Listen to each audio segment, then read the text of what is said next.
So the other day I got really lucky and got invited to the Ubisoft Australia office to check out their new game called The Crew. As a bit of introduction to The Crew, that's a new open world car game. I'm pretty sure it takes nearly 2 hours for you to drive across from one side of the America to the other.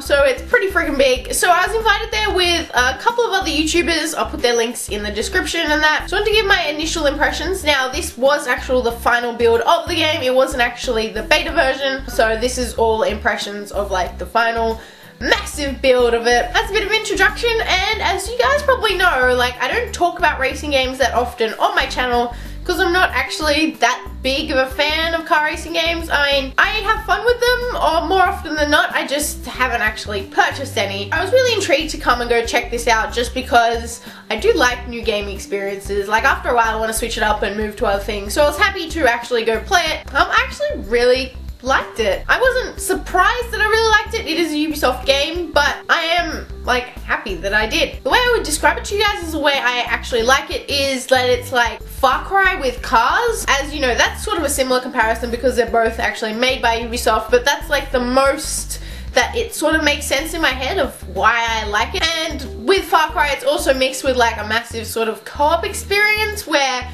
so it's called The Crew because you can join a crew of up to 4 people. We were playing in a set of 8 and you could join a crew of 4 and do what you want around the entire States of America. You can leave the crew when you want and join another person. So we were doing that quite a lot, switching up who we were playing with. But it's pretty much like you're driving around and you'll just see like little missions everywhere. Like there's ones where you have to like swerve through poles or like try to hit different markers in like a time limit, just like randomly driving around, which is kind of like the random events of Far Cry. There's like story missions placed everywhere around, and other like side missions and races and stuff in all like the cities of America. They're all over the map, and just like Far Cry, you can kind of just jump into them whenever you want to. So if you don't want to go to a story mission, that's fine.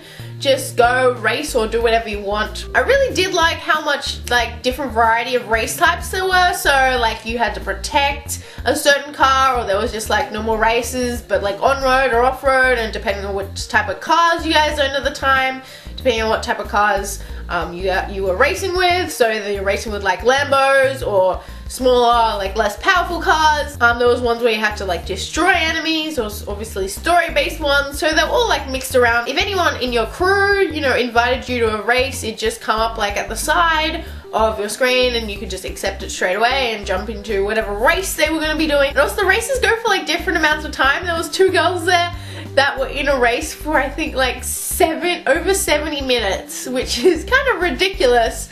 But yeah, you just gotta check how long the actual race is. But it's cool to see that there is races which are like that long, they're short ones, so there is a lot of variety there. And as I mentioned just before, obviously with the interactivity with your teammates, with everyone else, like I could see where all the 8 people were on my map, so even if they weren't actually in my crew, they were still on the map around, so I could just be like, I want to fuck that guy up, so I'm going to go fast travel to where he is and drive straight to him. With our specific experience, they gave us just a hell ton of money and would just like spend it on whatever car or whatever modifications you want to, because obviously we had a limited time limit, but in the actual game, obviously you have to sort of build up before you can afford more expensive cars. They told us when we got there, they were like, you should probably just try one of the slower cars first to be like, get used to the controls, and I was just like, nah man, fuck that. I'm just jumping straight in the Lambo and just buying that. So there was freedom there,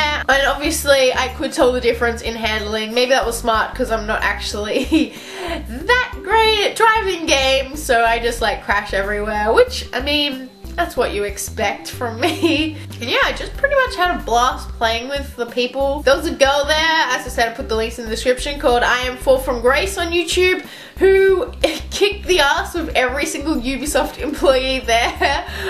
She was really freaking good at the game. I'm not so good. In terms of dislikes of the game, I mean, if you're not a car fan, or you like, if you absolutely hate racing or you hate cars, I mean, Some people do, who knows. If you don't like them, I mean, this is definitely a different approach, but if you hate cars, you know, maybe you might want to stay away. But for the most part, as a person who's not actually a fan of car racing games, I still did really like how they actually approached the system of getting people into it. Also, this game is probably going to take a lot of the stress on the servers, which is probably why that Ubisoft are doing tons of betas of this right now, so we don't get a Drive Club Part 2. We were in a controlled environment, so I can't be like 100% sure on all the online. I never had any connection difficulties, but we were at Ubisoft, so you would expect that didn't happen. So I can't say anything about how stable it's going to be actually on launch. But from what I saw, it was fine. Okay, that's pretty much all my impressions slash pre-review of everything so far. I probably will be getting the game, so I'll probably be doing a tiny bit more coverage on it. Thank you for watching the video. If you are new here and you haven't checked out some other videos, go check them out, and if you like them, make sure you subscribe to my channel. Go follow me on Twitter if you want to talk more about games, and I've been streaming actually quite a lot lately, so make sure you go follow me on Twitch. All the links to everything will be in the description, so go hit me up on all that. Thank you again, and I'll see you all later. Bye!